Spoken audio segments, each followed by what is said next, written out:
welcome back to WsCube Tech.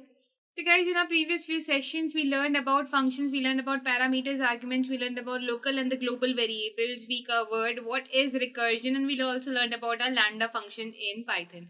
So today we will be solving some problems related to the functions, and I hope if you have any doubts or any questions so far, then all your doubts or questions will be after this problem solving. So let's get started.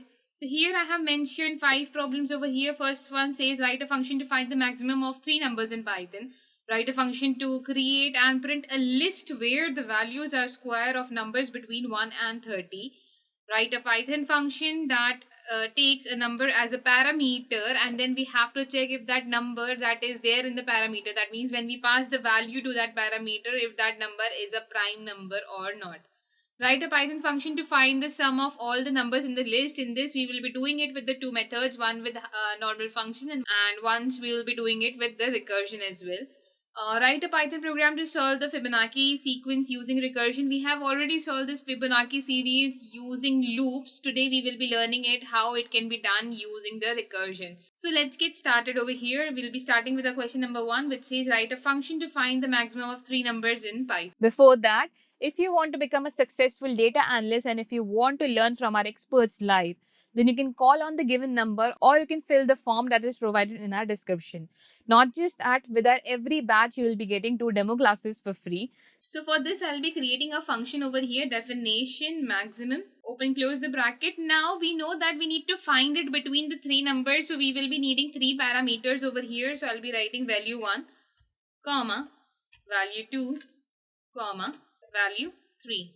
So we need 3 parameters over here, value 1, value 2, value 3, and between these 3 values we need to find which is the maximum number over here. Now how we will find it? We will be giving a conditional statement over here that if value 1 is greater than value 2 and also value 1 is greater than value 3, in that condition, what we will do, we will be writing that we will be creating a variable basically, and we will be writing. So in this condition, what we will be doing, we will be creating a variable called as maximum value is equals to value 1. So when value 1 will be our maximum value when it is greater than 2 and also it is greater than 3. In that condition, our value 1 will be the greatest. If value 2, now we will be doing this for our value 2, that value 2 is greater than value 1 and value 2 is also greater than value 3. In that condition, the maximum value, that the same variable maximum value will be set to value 2. And lastly, if not 1, not 2, that means if 1 is also not the greatest, 2 is also not the greatest, then definitely our 3 is the greatest over here. So we will be writing else maximum value will be set to value 3. And lastly, what we need to do, we need to return this over here. So we will be returning this variable maximum value over here. So return maximum value in our output screen when we call the function. Now to call the function, what we need to do, we need to provide the values over here. We will be writing maximum and let's give any value 12, 56, 34. Let's print it as well. As soon as I run it, I'll get the output over here that my 56 is the maximum value over here. Similarly, you can add a statement over here that the largest or the maximum value between the given 3 numbers is, and you can close it over here, put a comma, and let's run and see. So it gives me the output in this way. The maximum values between the given 3 numbers is 56. If you want to change it to any other number, suppose if I put 98 over here, then if I run it, I will get the output as 98. That 98 is now the maximum number. That means it's the maximum value over here. So basically, simple thing we did, we created a function over here called as maximum. We provided with the 3 parameters, value 1, value 2 and value 3.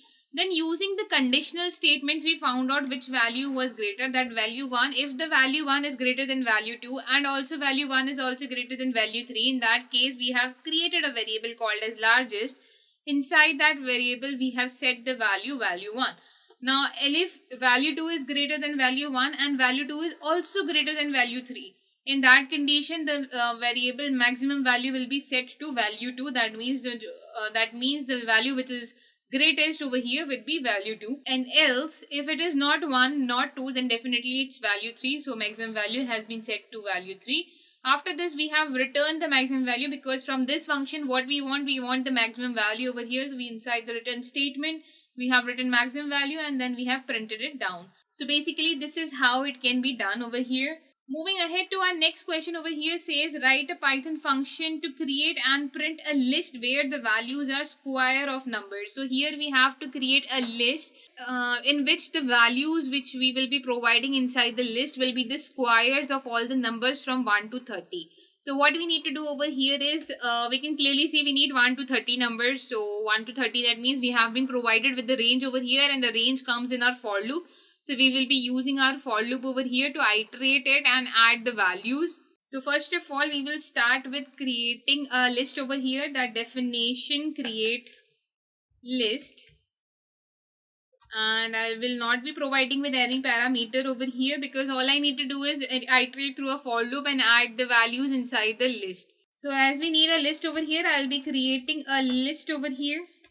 Or you can also write L is equals to open close square bracket. This will be also an empty list, and the way I wrote it before is also an empty list over here. After this, what we need to do, we need to use a for loop, that for I in range, we know we need to go up to 1 to 30. So I'll be writing 1 comma 31. Why 31? Because our for loop syntax says that we need to add one number to our last number.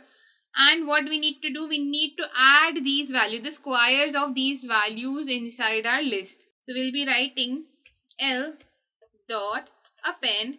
What we need to append, the square of these values. That means 1, 2, 3, 4, 5, 6 up to 31, the square of these values. So we have to write over here I times I. So you can write I times I, or you can also give exponent to it, that I square, right?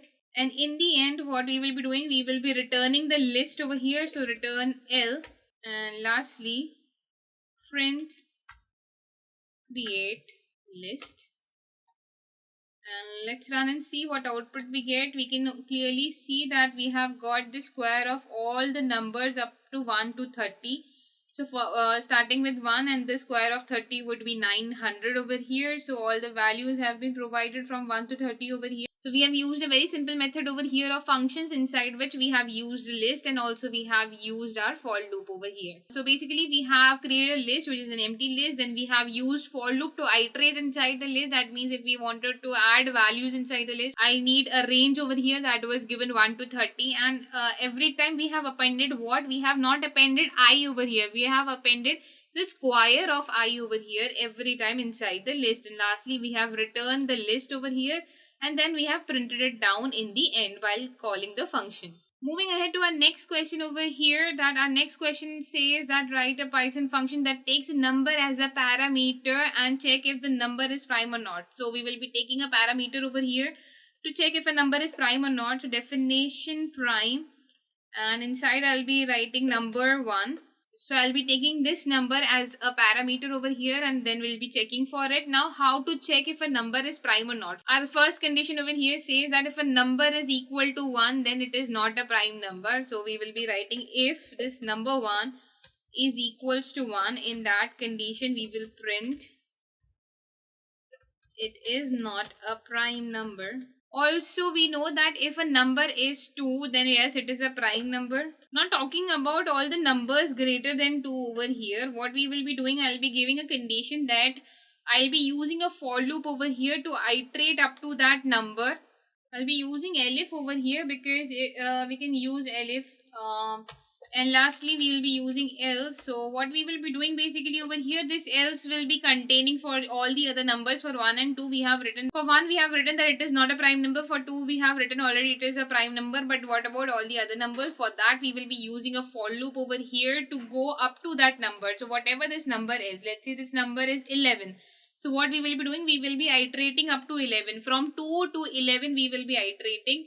And we will be checking that if any number between 2 to 11 when divided by this number gives us the remainder 0, then it is not a prime number. So we will be providing with this condition over here that for I in range 2 comma up to this number 1.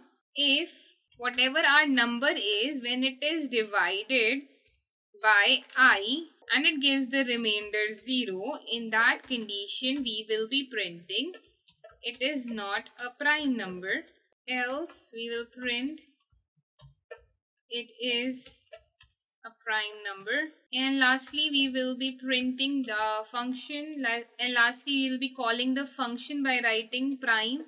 My parameter over here, that what will be the value to it, so the argument would be, let's say 12. If I run it, I get the output, it is not a prime number, it is not a prime number, but it is a prime number. Okay, so how to fix this is, once if it is not a prime number, we will break this loop over here. And now if I see it says it is not a prime number. I try it for 11. 11 is a prime number, but let's run and see. It says it is a prime number. If I try it for 37, which is a prime number, it gives me yes, it is a prime number.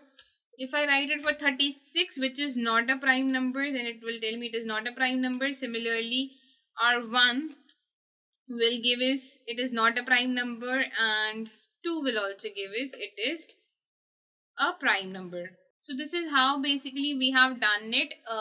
First of all, we created a function whose name is prime, and then we have created a variable over here, that means a parameter, that is number 1. If number 1 is equals to 1, we know that if a number is equal to 1, then it is not a prime number. Secondly, if a number is equal to 2, that means if our number, whatever our number that we have provided, if it is equals to 2, in that condition it is a prime number. Similarly, we have provided with another condition that if our number, whatever number we have provided, is equal to 2, then it is a prime number, because we know that 2 is the prime number. Now nextly, we have checked for a condition over here that what if a number is greater than 1 and 2.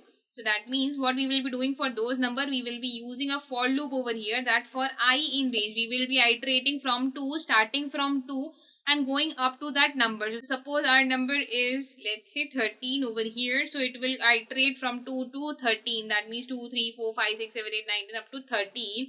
And if it will check for a condition that whatever our number is, so 13 when divided by any number in between, let's say 3 also, it does not give the remainder 0. For 4 also it will check, 5, 6, 7, 8, 9, 10, up to 12 it is going to check, because here 13 will come, no? So 13 automatically gives us 12. So up to 12 it will be checking over here that if it is dividing it and giving the remainder 0 or not. So if it is giving the remainder 0, then it is not a prime number. And here we have break the statement, because what it was doing, it was continuously checking for the other numbers as well. So as soon as one time it tells us it is a prime number, we need to break it over there. Else if it is not giving the remainder 0, in that condition we have printed that it is a prime number. And lastly, we have called the function by providing the value to it as an argument. So this is how this question can be done. Moving ahead to our next question over here. Our next question over here says that write a Python function to find sum of all the numbers in the list. So guys, this can be done in two ways. We have two solutions to this. One solution is using a for loop over here, and the second solution is using recursion over here. So first of all, let's try it with this for loop.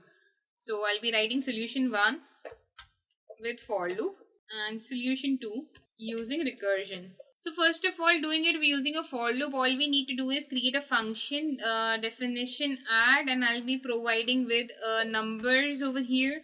I'll be putting a colon. Now what we need to do, we need to iterate with the for loop, that for I in numbers, what we need to do, every time whatever the number is, we need to add it to a variable. So we'll be creating a variable called as total. Total is equals to 0 initially. Okay. And to this total, we will be adding all the numbers that we have provided inside the numbers. Okay. So here we will, inside the numbers, I'll be providing with a tuple over here. You can provide it with a tuple. We can provide it with a list. Totally choice is up to you. So I'll be providing over here a tuple. And here we will be writing total plus is equals to I. That every time to the total, I will be added. Lastly, we will return the value, that return what? Total. And while calling it, that means we will be writing print add, and you can here provide with a tuple with multiple numbers. Okay, and as soon as I run it, I get the total 69 over here.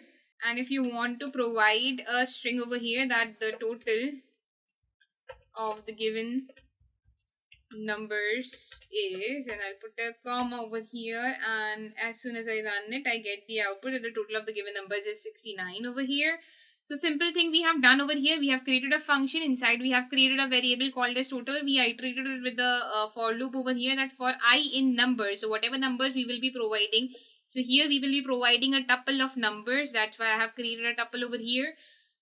So we'll be iterating through these tuples, and every time it will add a number to the total, and lastly we have returned the total, and after that we will be calling our function by providing the values that we need to provide it. So this question is also done over here, guys. So guys, talking about our next solution, that means using the recursion. Recursive functions are those functions that can pass a function inside a function. When you can pass a function inside a function, that is called as recursive function. That means when a function calls itself inside it, that is our recursive function. So we will be solving this problem using the recursion. So guys, how we will be doing it? For that, I'll be creating a function called as add, and inside I'll be providing with a sum of list, or we can call it a numbers list as well, because sum would not look nice. Over here is a numbers list because you'll be providing numbers to it. Now what we need to do, we need to use a recursion over here. Before that, we need to provide with the condition that suppose while passing the arguments, you have written only one value inside it. Now what will happen in that case? So if len of number list is equal to 1, in that condition we will return it with whatever element is there inside that list. That means if I have written only 5, that means the addition would also be of 5. If I have written 7, then the addition would also be of 7. So what we will be doing, we will be returning with the number lists that index, that means 0. Now this is one condition, that if a length is equal to 1, if our length is equal to 1, this is one condition. What if it is more? So that means else. For else we will be giving a condition over there that we will be returning number lists 0th element.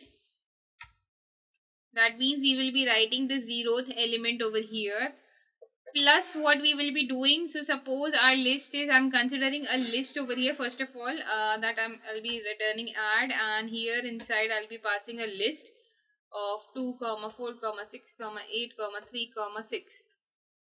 Okay. Now what I'm trying to say is that number list zero's number, that means 0 index will be 2. 2 plus what will come over here? Rest of the range will come over here. That this 2 will be added to rest of the range. So rest of the range could be defined as number lists, and we'll be doing the slicing over here, that 1 up to the end. And because we are calling the whole list and it's a recursive function over here, so we will be writing this add over here. So add, that means we will be calling this for a recursion of number list from these elements. So first of all, what will come? 2 will come plus all the elements over here. So now our next list would be from 4 to 6. Then again after this, if our next number is 4, that means our new list is this one, right? So now our new first number would be 4, and then rest of the list will be added to it. Next is our whole list would be from here 6 to 6, and our first number would be 6, and our whole list will be added to it. So this is how it will keep happening up to the end every time inside the function. So now if I run it, so now if I print it and run it, I get the output 29 over here, that the addition of these numbers that I have provided over here is 29. If I would have written this similar number which I had written previously, it should have given me 69.